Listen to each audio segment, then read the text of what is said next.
He asks a question. What is the longest part of the body? Be confident. Speak boldly. That's right. It's the intestines of an adult. The total length of the intestines is about 7 to 9 meters. That's 5 to 7 times their height.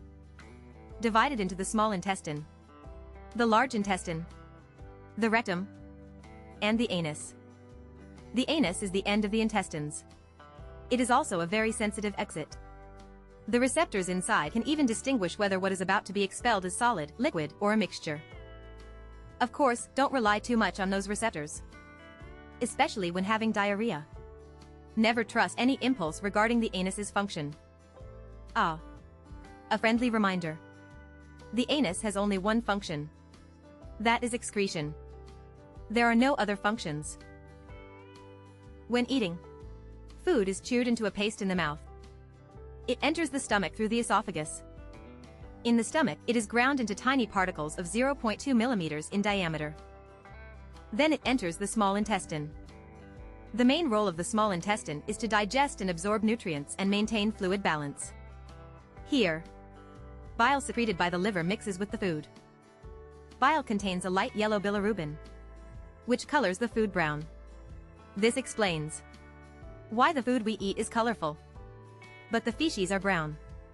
Some pigments cannot be broken down by the body, resulting in the same color of food consumed and excreted.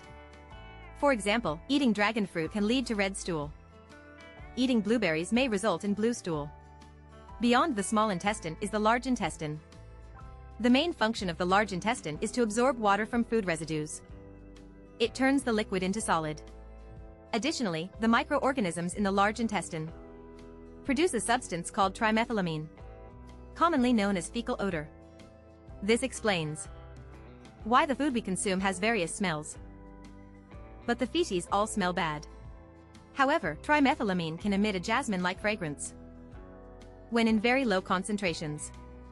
It is often used in various perfumes.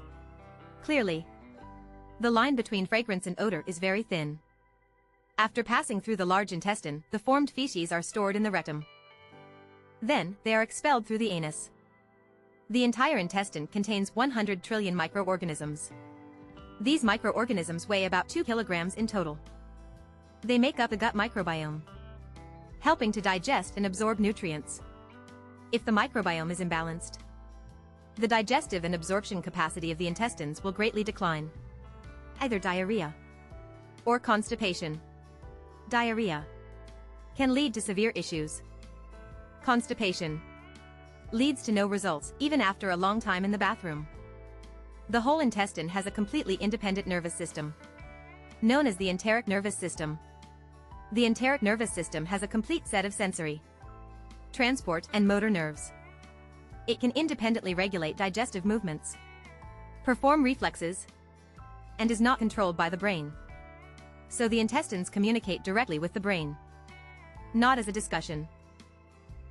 I need to act soon. In 2 seconds, I will reach the exit. You handle it. It is precisely because of this sensitive enteric nervous system that the human intestine is extremely sensitive. Regarding tolerance, it is quite fragile. They hesitate to speak up. A slight stimulus can cause stress. Many people feel the urge to go when under slight pressure. For example, when rushing to catch a train or plane. When it's their turn in an interview. When on a date during critical moments. Before going to work in the morning. There's a saying about being lazy, leading to frequent urges. Perhaps people have misunderstood this. It may not be laziness. It's just intestinal stress. The enteric nervous system not only controls the intestines, but also secretes various hormones. These hormones affect one's mood. 90% of serotonin and a significant amount of dopamine are secreted by the intestines, related to pleasure and happiness. For instance, seeing an attractive person can trigger dopamine secretion. Thus, the phrase having a soft spot makes sense. This is why many refer to the gut as the second brain. However, to be precise, the gut should be considered the primary brain. When animals were in their primitive stages of evolution, they were essentially just a gut capable of movement, similar to present-day cnidarians. All organs evolve based on this gut as an external attachment. In other words, the digestive system was the first system to appear. Then, a net-like nervous system developed within the gut, which is the precursor to the enteric nervous system. The brain developed much later. As previously mentioned, the brain's development occurred because eyes formed in the head. Processing visual signals requires significant computing power.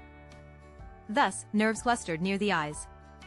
Over time, this formed a central nervous system. Consequently, the later developed brain does not have control over the enteric nervous system. Due to this evolutionary process, the human gut is prioritized highly among all organs, regardless of the body's condition.